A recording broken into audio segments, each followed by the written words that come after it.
Selamat pagi, Salam Bapak Ibu, Saudara-saudari yang terkasih. Selamat bertemu kembali dalam siraman rohani pada hari ini, Kamis 1 Mei 2025. Kita akan mendengarkan firman Tuhan. Marilah kita berdoa. Terpujilah namamu yang kudus itu ya Allah Bapa di sorga, dalam Yesus Kristus Tuhan dan Juru Selamat kami, dan Roh Kudus yang senantiasa menuntun dan membimbing kami untuk hidup seturut dengan kehendak-Mu. Terpujilah namamu atas hari ini yang memberkati dan memelihara kehidupan kami. Sebelum memulai segala aktivitas kami dalam satu hari ini, kami mau mendengarkan firman-Mu. Biarlah Roh Tuhan memberkati setiap hati kami, sehingga kami benar-benar mengimani kuasa kebenaran firman-Mu. Bersabdalah ya Bapa, kami telah siap mendengarkannya. Amin. Firman Tuhan bagi kita tertulis dalam 1 Timotius 2 ayat 4. Demikianlah firman-Nya. Yang menghendaki supaya semua orang diselamatkan dan memperoleh pengetahuan akan kebenaran. Demikian firman Tuhan. Bapak Ibu, saudara-saudari yang dikasihi Tuhan, nats ini adalah bagian dari nasihat Paulus kepada Timotius, anak rohani Paulus, yang menasehatkan seluruh jemaat untuk menaikkan doa permohonan, doa syafaat, dan ucapan syukur untuk semua orang. Berdoa untuk raja-raja dan untuk semua pembesar-pembesar, agar kita dapat hidup tenang dan tentram dalam kesalehan dan kehormatan. Seruan untuk menaikkan doa buat para raja-raja, yaitu pemimpin-pemimpin, sehingga pemimpin atau pembesar-pembesar memimpin masyarakat penuh kasih dan berkeadilan. Kenapa ini penting, Bapak Ibu, saudara-saudariku? Karena pada waktu itu jemaat banyak yang mengalami penderitaan, mengalami tekanan dan tantangan dari pemerintah Romawi ketika itu.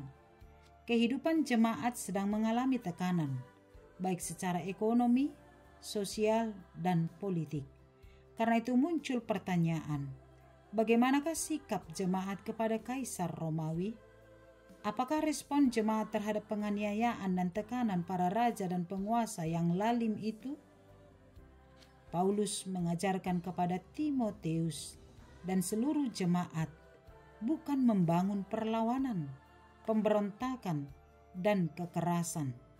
Tapi Paulus justru menasihatkan kepada seluruh jemaat untuk berdoa, menaikkan doa permohonan, doa syafaat untuk semua orang dan raja-raja dan pembesar-pembesar yang memimpin, supaya hidup mereka tenang dan tentram. Sebab doa adalah sesuatu yang sangat dibutuhkan untuk mendoakan kota dan pemerintah di mana mereka tinggal. Sebab kesejahteraan kota itu akan mendatangkan kesejahteraan dan ketenangan juga bagi jemaat. Sebab Allah tidak pernah menghendaki kekerasan, pembalasan untuk membalaskan kejahatan dengan kejahatan. Tetapi Allah menghendaki kehidupan yang penuh kasih, ketentraman, dan damai sejahtera. Sebab Allah tidak menghendaki kematian, tapi menghendaki supaya semua orang diselamatkan dan memperoleh pengetahuan akan kebenaran. Dari nats ini kita perlu belajar bagaimana menghadapi penderitaan, tekanan, dan penganiayaan, bukan dengan membangun kekuatan untuk melawan, memberontak, atau dengan kekerasan, tetapi justru dengan diam dan berdoa, sebab Allah sendiri yang akan berperang mengalahkan musuh-musuh kita. Salah satu tanggung jawab kita sebagai orang percaya adalah hidup dalam doa. Berdoa untuk diri kita sendiri, berdoa untuk semua orang, termasuk para pemimpin bangsa kita, dari tingkat pusat, kota, dan daerah-daerah hingga pedesaan. Berdoa untuk para raja dan pemimpin-pemimpin, supaya mereka memimpin bangsa kita di dalam rasa takut kepada Allah memimpin dengan kasih dan keadilan, memberlakukan semua masyarakat secara adil, dan mengusahakan kesejahteraan rakyat, mendoakan para pemimpin dan pembesar supaya jauh dari korupsi yang merugikan kehidupan banyak orang.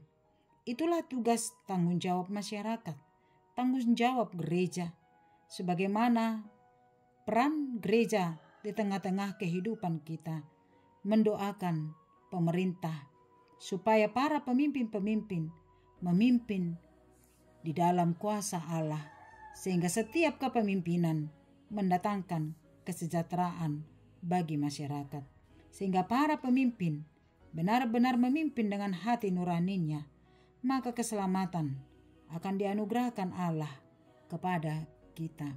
Karena itu, sebagai tugas tanggung jawab kita sebagai orang percaya, bukan hanya berdoa untuk kepentingan kita saja, tapi bagaimana berdoa untuk para pemimpin-pemimpin bangsa kita, berdoa juga kepada para pemberita-pemberita Injil, dan mendoakan seluruh kehidupan kita kepada Allah, sehingga pada akhirnya Allah yang turut bekerja, berkarya atas kehidupan kita dan juga para pemimpin-pemimpin kita.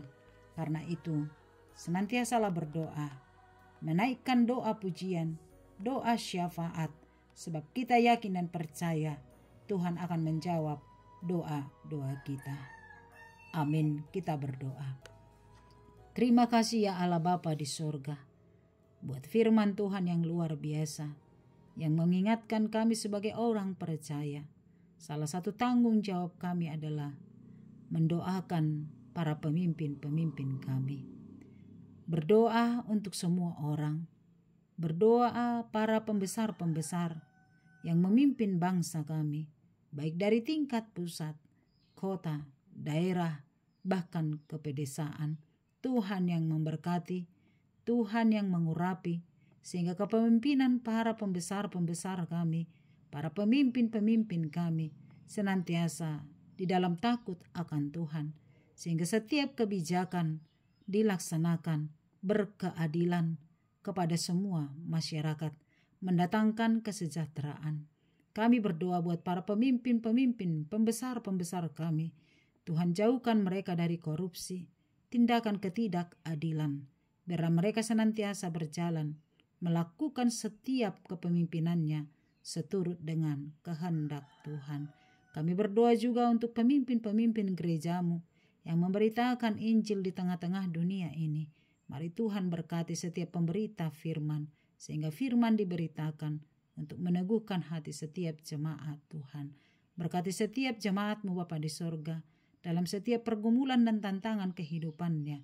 Kami senantiasa berdoa, sebab kami yakin dan percaya Tuhan akan selalu menjawab doa-doa kami.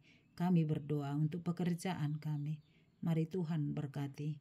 Mari Tuhan tolong kami melakukan segala pekerjaan kami di dalam rasa takut akan Tuhan. Berkati keluarga kami masing-masing, anak-anak kami. Kami serahkan semuanya ke dalam tangan pengasihan Tuhan. Secara khusus buat anak-anak kami yang akan meraih pendidikan ke jenjang yang lebih tinggi, baik dari SD ke SMP, dari SMP ke SMA, dan juga dari SMA untuk ke perguruan tinggi. Tuhan berkati setiap proses yang dijalani, sehingga mereka Bapa di sorga menjadi anak-anak yang cerdas, anak-anak yang takut akan Tuhan. Berkatilah juga semuanya Bapa di sorga para orang tua kami yang sudah lanjut usia. Mari Tuhan Engkau berkati. Mari Engkau senantiasa bersama dengan mereka dalam usia tuanya, tapi senantiasa mereka bersyukur akan berkat Tuhan. Biar tangan Tuhan yang memulihkan setiap kesehatan jemaat Tuhan yang sedang sakit, sehingga pemulihan yang daripadamu mendatangkan kesembuhan. Buat jemaat Tuhan yang sedang berduka, mengalami pergumulan, mari Engkau angkat Bapa di sorga pergumulannya, sehingga mereka bebannya diringankan oleh karena kuasa Tuhan. Terima kasih Bapa yang baik. Hanya kepadamu kami berserah, sebab kami yakin dan percaya Tuhan senantiasa bersama dengan kami. Ampunilah kami dari dosa kami, di dalam nama Yesus kami berdoa. Amin. Anugerah Tuhan kita Yesus Kristus, kasih setia Allah Bapa, dan persekutuan dari Roh Kudus menyertaimu. Amin. Selamat pagi, selamat melanjutkan aktivitas. Tuhan Yesus memberkati. Shalom.